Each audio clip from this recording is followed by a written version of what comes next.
अस्सलामुअलैकुम नाज़रीन, आप सभी का हमारे यूट्यूब चैनल रेख्ता क्लासेस में खुशामदीद। उम्मीद करता हूँ कि आप नाज़रीन खैरियत से होंगे। तो आज मैं आप लोगों के सामने लेकर आया हूँ बिहार बोर्ड क्लास 10 का उर्दू दरख्शां इसके मॉडल क्वेश्चन पेपर को लेकर के। इससे पिछली वीडियो में जो है 1 से लेकर 3 तक सेट को कंप्लीट किया जा चुका है, यानी 300 क्वेश्चन, और उसके साथ साथ सेट 4 के 1 से लेकर 25 तक के सवालात को सॉल्व किया जा चुका है। आज हम लोग देखेंगे सेट 4 का 26 से लेकर 25 तक के सवालात को। तो चलिए बग़ैर देरी किए शुरू किया जाए। चलिए देखते हैं सवाल नंबर 26 में क्या है कि सनम आशना किसका मजमुआ है। ए में है लुत्फ़ुर्रहमान, बी में है सुहेल अज़ीमाबादी, सी में है शौक़ नेमवी, डी में है हसन नईम। तो राइट आंसर हो जाएगा ऑप्शन नंबर ए, यानी कि लुत्फ़ुर्रहमान। सनम आशना किसका मजमुआ है, तो लुत्फ़ुर्रहमान का। चलिए देखते हैं 27 नंबर क्वेश्चन। 27 में क्या है, इक़बाल और आलमी अदब किसकी तख्लीक है।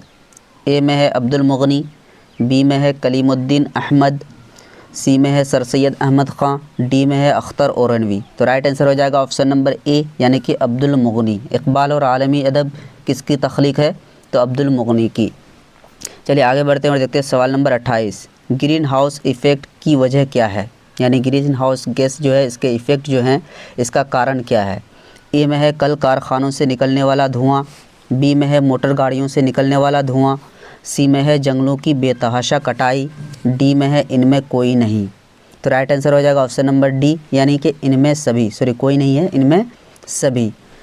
तो फैक्ट्रियों से जो निकलने वाला धुआं है इससे भी ग्रीन हाउस इफ़ेक्ट बढ़ता है। मोटर गाड़ियों से निकलने वाले जो धुएँ हैं इससे भी क्या होता है, ग्रीन हाउस गैस बढ़ता है। जंगलों की बहुत ज़्यादा कटाई से भी क्या होता है, ग्रीन हाउस इफ़ेक्ट बढ़ता है। इसलिए ऑप्शन नंबर डी होगा, इनमें सभी।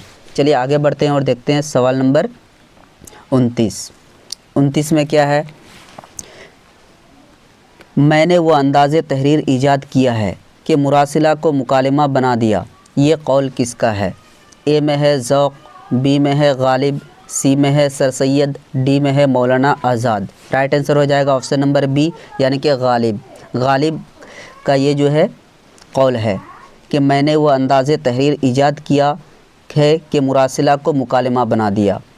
चलिए आगे बढ़ते हैं और देखते हैं सवाल नंबर 30 में है कि अब्दुल मुग़नी ने किस मदरसा से तालीम हासिल किया। ए में है मदरसा शमसुल हुदा, बी में है मदरसा सुलेमानिया, सी में है मदरसा अनवारुल उलूम, डी में है मदरसा इमदादिया। तो राइट आंसर हो जाएगा ऑप्शन नंबर ए, यानी मदरसा शमसुल हुदा। अब्दुल मुग़नी ने किस मदरसा में तालीम हासिल की, तो मदरसा शमसुल हुदा में। चलिए आगे बढ़ते हैं और देखते हैं सवाल नंबर 31 में है कि नाविल तौबतुन नसूह का मरकज़ी किरदार कौन है। ए में है फ़हमीदा, बी में है हमीदा, सी में है नसूह और डी में है कलीम। तो राइट आंसर हो जाएगा ऑप्शन नंबर सी, यानी कि नसूह। नाविल तौबतुन नसूह का मरकज़ी किरदार कौन है, तो नसूह है। चलिए आगे बढ़ते हैं और देखते हैं सवाल नंबर 32। ड्रामा की तकमील का लाजिमी अंसुर क्या है। ए में है प्लाट, बी में है किरदार, सी में है स्टेज और डी में है मुकालमा। तो ड्रामा की तकमील के लिए, यानी ड्रामा को मुकम्मल होने के लिए उसका जो इम्पोर्टेंट पॉइंट है वो क्या है, स्टेज है। क्या है, स्टेज है। तो राइट आंसर हो जाएगा ऑप्शन नंबर सी, यानी कि स्टेज। चलिए आगे बढ़ते हैं और देखते हैं सवाल नंबर 33। तो 33 में क्या है कि सर सैयद की वालिदा का क्या नाम था। ए में है ज़ैबुन्निसा बेगम, बी में है बदरुन्निसा बेगम, सी में है अज़ीज़ुन्निसा बेगम, डी में है ज़हरा बेगम। तो राइट आंसर हो जाएगा ऑप्शन नंबर सी, यानी अज़ीज़ुन्निसा बेगम। सर सैयद की वालिदा का क्या नाम था, अज़ीज़ुन्निसा बेगम। चलिए आगे बढ़ते हैं और देखते हैं सवाल नंबर 34। भीमराव अंबेडकर ने छुआछूत की वजह से कौन सा मज़हब इख्तियार कर लिया। ए में है ईसाई, बी में है इस्लाम, सी में है बौद्ध, डी में है जैन। तो राइट आंसर हो जाएगा ऑप्शन नंबर सी, यानी कि बौद्ध। भीमराव अंबेडकर जो थे छुआछूत की वजह से कौन सा मज़हब इख्तियार कर लिया था, तो बौद्ध मज़हब इख्तियार कर लिया था। चलिए आगे बढ़ते हैं और देखते हैं सवाल नंबर 35। आलमी हिद्दत से बचाव का उपाय है। आलमी हिद्दत यानी ग्लोबल वार्मिंग से बचने के जो उपाय हैं वो क्या हैं। ए में है जंगलों को कटने से रोकना, बी में है ज़्यादा से ज़्यादा पेड़ पौधों को लगाना, सी में है कल कारखानों और मोटर गाड़ियों से निकलने वाले धुआं को कम करना, डी में है इनमें सभी। तो राइट आंसर हो जाएगा ऑप्शन नंबर डी, यानी इनमें सभी। यानी ग्लोबल वार्मिंग को अगर रोकना है, उससे बचाव का जो उपाय है तो जंगलों को काटने से रोकना होगा, उसके साथ साथ ज़्यादा से ज़्यादा पेड़ पौधे लगाने होंगे, और उसके साथ साथ फैक्ट्रियों और मोटर गाड़ियों से निकलने वाले जो धुआं है उसको भी कम करना होगा। इसलिए राइट आंसर होगा हमारा ऑप्शन नंबर डी, यानी इनमें सभी। चलिए आगे बढ़ते हैं और देखते हैं सवाल नंबर 36। 36 में क्या है कि बकावली किस मसनवी का किरदार है? ए में है सहरुल बयान, बी में है गुलजार नसीम, सी में है सोज़ो गुदाज और डी में है कुतुब मुश्तरी। तो राइट आंसर हमारा क्या हो जाएगा? ऑप्शन नंबर बी, यानी कि गुलजार नसीम। बकावली किस मसनवी का किरदार है? तो गुलजार नसीम का। किसका? गुलजार नसीम का। चलिए आगे बढ़ते हैं और देखते हैं सवाल नंबर 37। जज्बे इश्क किसकी मसनवी है? ए में है शौक लखनवी, बी में है दयाशंकर नसीम, सी में है मीर हसन और डी में है ग़ुलाम हमदानी मसहफ़ी। तो राइट आंसर हो जाएगा ऑप्शन नंबर डी, यानी कि ग़ुलाम हमदानी मसहफ़ी। जज्बे इश्क किसकी मसनवी है? तो ग़ुलाम हमदानी मसहफ़ी की है। चलिए आगे बढ़ते हैं और देखते हैं सवाल नंबर 38। 38 में क्या है कि मिर्ज़ा शौक़ का असल नाम क्या था? ए में है मोहम्मद हामिद ख़ान, बी में है तसद्दुक़ हुसैन ख़ान, सी में है आगा अली ख़ान और डी में है वाहिद अली ख़ान। तो राइट आंसर हो जाएगा ऑप्शन नंबर बी, यानी कि तसद्दुक़ हुसैन ख़ान। मिर्ज़ा शौक़ का असल नाम क्या था? तो तसद्दुक़ हुसैन ख़ान। चलिए आगे बढ़ते हैं और देखते हैं सवाल नंबर 39। रसा के माने क्या है? ए में है हंसना, बी में है रोना, सी में है खेलना, डी में है भागना। तो राइट आंसर हो जाएगा ऑप्शन नंबर बी, यानी कि रोना। रसा का माना क्या होता है? रोना। चलिए आगे बढ़ते हैं और देखते हैं सवाल नंबर 40। 40 में क्या है कि निदा फाजली की पैदाइश कहाँ हुई? ए में है ग्वालियर, बी में है जयपुर, सी में है दिल्ली, डी में है लखनऊ। राइट आंसर होगा ऑप्शन नंबर ए, यानी कि ग्वालियर। निदा फाजली की पैदाइश कहाँ हुई थी? ग्वालियर में हुई थी। चलिए आगे बढ़ते हैं और देखते हैं सवाल नंबर 41। 41 में है कि नज़म आरिफ की मौत पर का ताल्लुक़ किस सिन्फ से है? ए में है मसनवी, बी में है मरसिया, सी में है कसीदा और डी में है क़तआ। तो राइट आंसर हो जाएगा ऑप्शन नंबर बी, यानी कि मरसिया। आरिफ की मौत पर का ताल्लुक़ ये सिन्फ किस सिन्फ से ताल्लुक़ रखता है? तो मरसिया से। चलिए आगे बढ़ते हैं और देखते हैं सवाल नंबर 42। गज़ल के आखिरी शेर को क्या कहते हैं? ए में है मक्ता, बी में है मतला, सी में है हुस्न मतला और डी में है रदीफ़।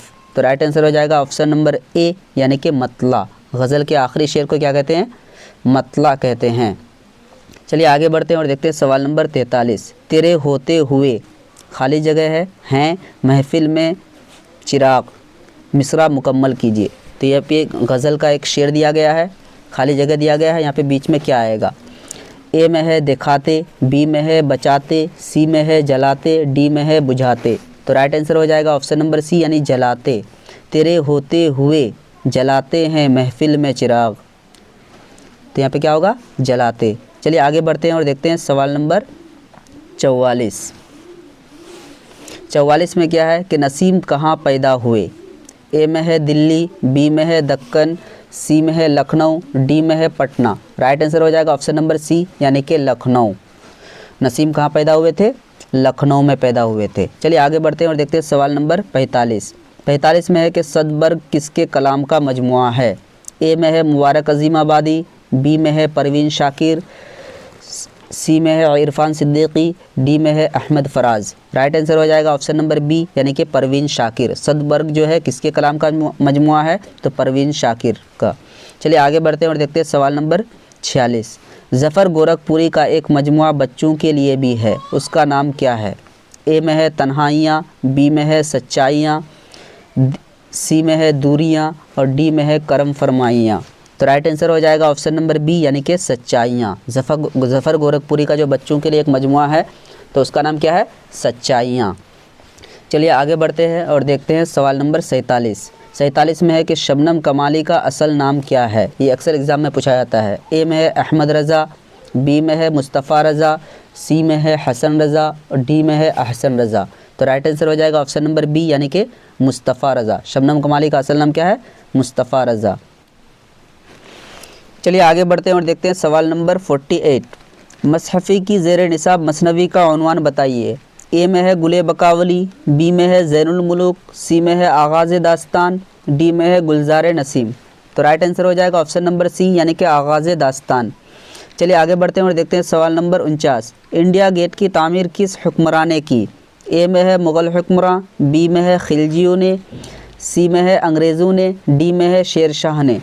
तो राइट आंसर हो जाएगा ऑप्शन नंबर सी यानी कि अंग्रेज़ों ने। इंडिया गेट की तामीर किस हुक्मरान ने की? तो अंग्रेज़ों ने। चलिए आगे बढ़ते हैं और देखते हैं सवाल नंबर 50। 50 में है कि मुबारक अज़ीमाबादी फ़ारसी शायरी में किससे इस्लाह लेते थे? ए में है दाग दहलवी, बी में है हैदर अली आतिश, सी में है अब्दुल हमीद परेशां, डी में है साद अज़ीमाबादी। तो राइट आंसर हो जाएगा ऑप्शन नंबर सी यानी कि अब्दुल हमीद परेशां। मुबारक अज़ीमाबादी जो थे फ़ारसी शायरी में किससे इस्लाह लेते थे? तो अब्दुल हमीद परेशां से। उम्मीद करता हूँ कि आप नाज़रीन को वीडियो ज़रूर अच्छा लगा होगा। आप लोगों को अगर वीडियो अच्छा लगा तो आप लोग हमारे चैनल को सब्सक्राइब करें और घंटी के आइकन को इनेबल कर दें। और अगर लगता है कि ये वीडियो किसी और के लिए भी फ़ायदेमंद साबित हो सकता है तो उसे भी शेयर करें। नेक्स्ट वीडियो में इंशाअल्लाह 51 से लेकर 75 के सवालात को देखेंगे। आज के लिए इतना ही। अस्सलामु अलैकुम।